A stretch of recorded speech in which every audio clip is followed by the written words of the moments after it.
Isa Khan's tomb and mosque. Although located inside the Humayun's tomb complex, Isa Khan's tomb predates the Humayun's tomb by almost 2 decades.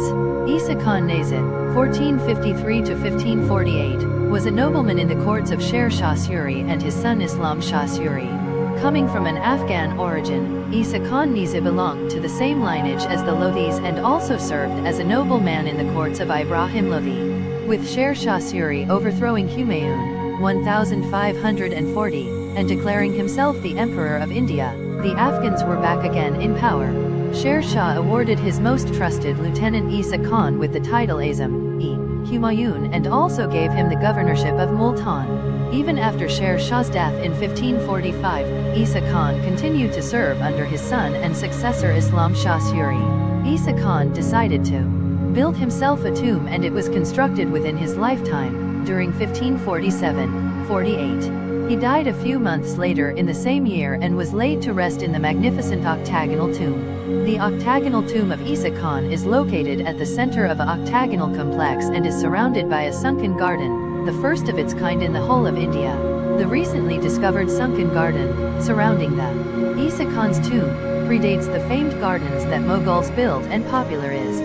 Radish Nanda, Project Director for Aga Khan Trust for Culture, AKTC, responsible for the conservation and restoration of the Humayun's tomb complex during 2011-13, says it is also very significant as Isa Khan's garden tomb can now be considered the earliest example of a sunken garden in India, attached to a tomb. A concept later developed at Akbar's tomb and at the Taj Mahal. During the restoration of the Humayun's tomb complex, AKTC archaeologists found that the original earth level in the enclosure of the Isa Khan tomb was more than a meter lower than the present level. Over 3,000 cubic meter of earth was removed to restore the garden to its original level. Today the beautifully restored Isa Khan's tomb lies in an octagonal enclosure and is approached through an arched gateway. The complex also houses a mosque dating back to the same period. The octagonal Isa Khan's tomb is surrounded by a wide veranda, approachable by a flight of stairs. Each of the 8 sides consists of triple-arched entrances, decorated with blue, yellow, and green glazed tiles.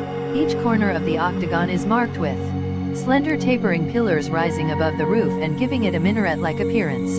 The roof, containing the huge central dome, rests on a 32-sided drum and is crowned with an inverted lotus finial.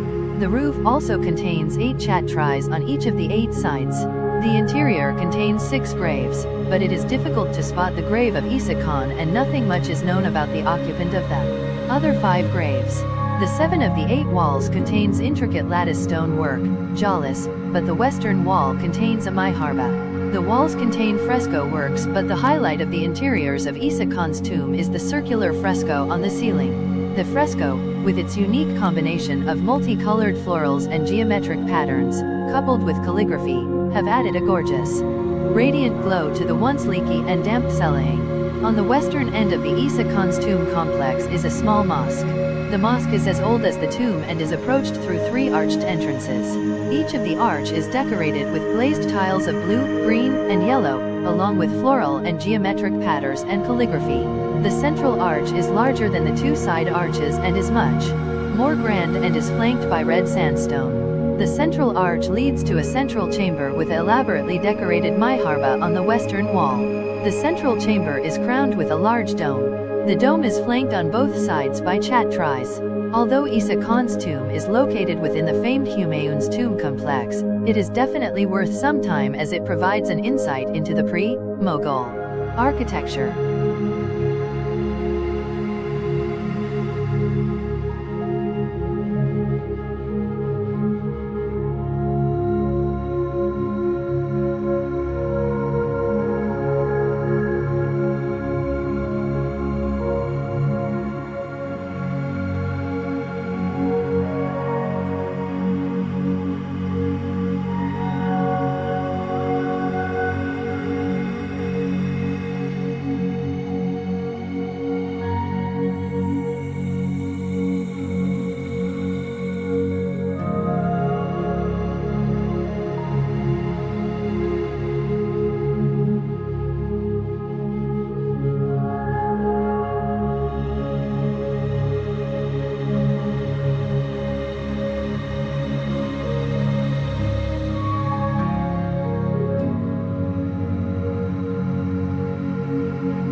Arab Sarai is a 16th century caravanserai within the Humayun's tomb complex at Delhi, India.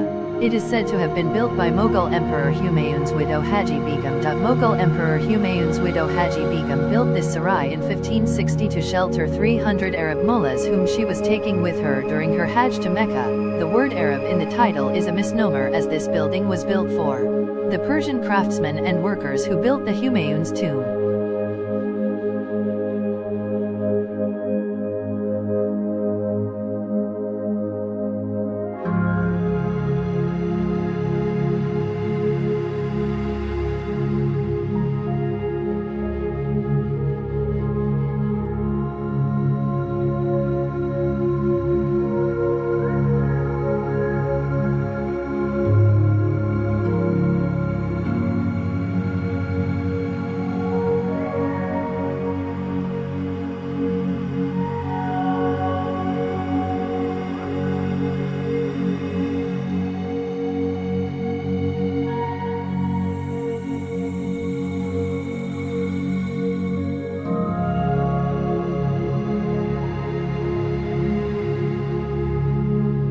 Buladin Halima's tomb and garden. When entering the complex from the west, visitors first enter a garden complex, known as Buladin Halima's garden. The little is known about her, and since the tomb or the raised platform where it once stood is not at the center, it appears to be a later addition.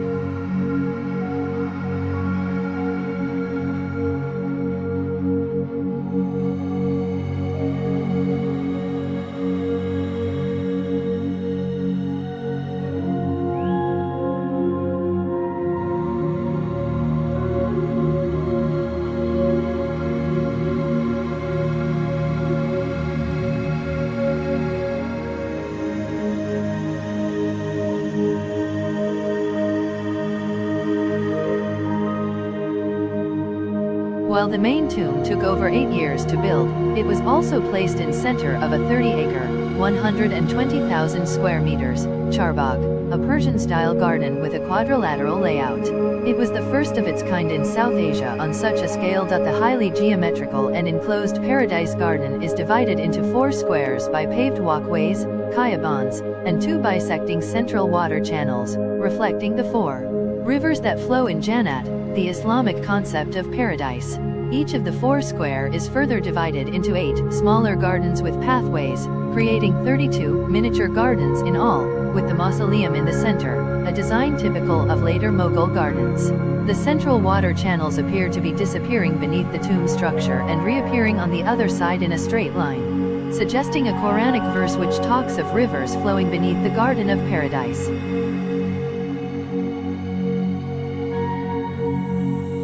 Bega Begum under her patronage in 1558, and designed by Mirak Mirza Ghayas and his son, Sayyid Muhammad, Persian architects chosen by her.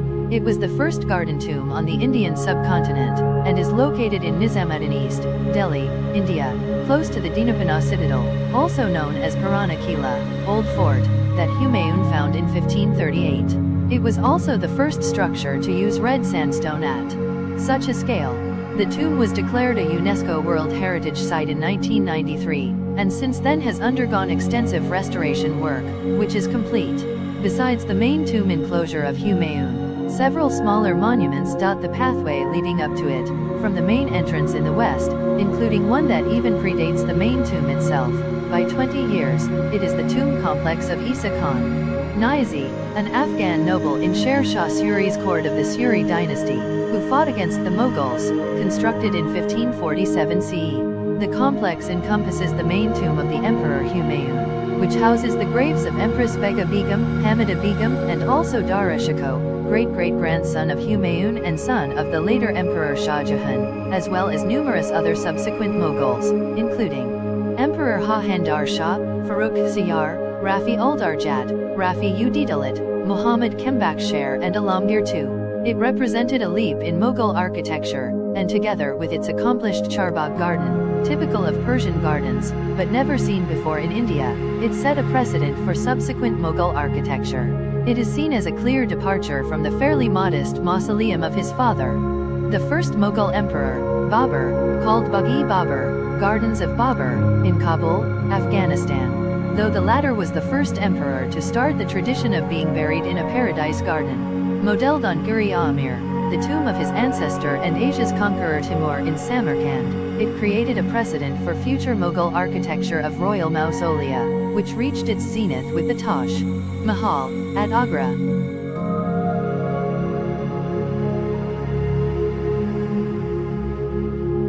Tombs in Monument, Nizamuddin Muhammad Humayun, Hamida Banu Begum, Bega Begum, Shahzada Murad Mirza, Shahzada Dara Shikoh, Shahzada Kembaksh, Shahzada B. Darbekht, Muizzuddin Muhammad Hahandar Shah, Muinuddin Muhammad Farokh Siyar, Shahzada Azam Ush-Shan Mirza, Shahzada Rafi Ush-Shan Mirza, Shahzada Jahan Shah Mirza, Shahzada Humayun Mirza, Rafi ud Darajat, Rafi ud Dala, Azizzuddin Muhammad. Alamgir II.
Barber's tomb, towards the southeast corner, within the Charbagh, lies a tomb known as Naikagambad, or Barber's tomb, belonging to Royal Barber.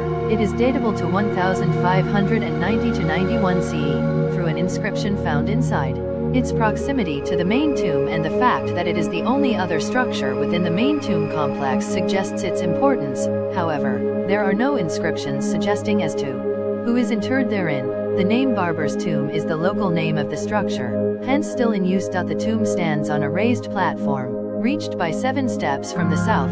It has a square plan and consists of a single compartment covered with a double dome. Inside lie 2 graves, each inscribed with verses from the Quran. Also, one of the graves is inscribed with figure 999, which may stand for the Hijri year 1590 to 91. However, in an 1820 watercolor now at British Library, the Persian caption beneath the structure reads, Makbara-i Kaka, i.e. Tomb of Kaka, and Kaka, or Kaka in Persian stand for foster brother, Mirak brother, Mirak, a Persian title as Sir, though the identity of the person remains unknown, and it might be, incorrectly, referring to another nearby monument in the Shuzad Kamba complex, the tomb of Ataga Khan, the foster brother of Humayun, which lies in Nizamuddin West area and not to the east of the Humayun's tomb.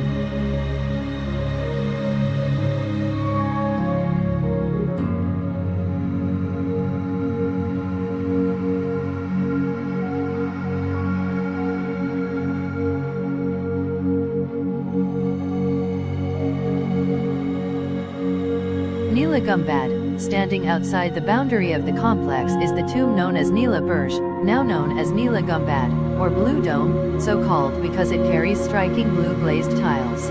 It was built by Abdul Rahim Khan I Khana, son of Bahram Khan, also a courtier in Mughal Emperor Akbar's court, for his servant Mian Fahim. Fahim, who not only grew up with his son, but later also died alongside one of Rahim's own sons, Feroz Khan, while fighting against the rebellion of Mughal general Mahabat Khan in 1625–26, during the reign of Jahangir. This structure is known for its unique architecture, as it is octagonal on the outside while square within. Its ceiling is decorated with painted and incised plaster. It has a high-neck dome and shows a conspicuous absence of a double dome feature, common to tombs of the period.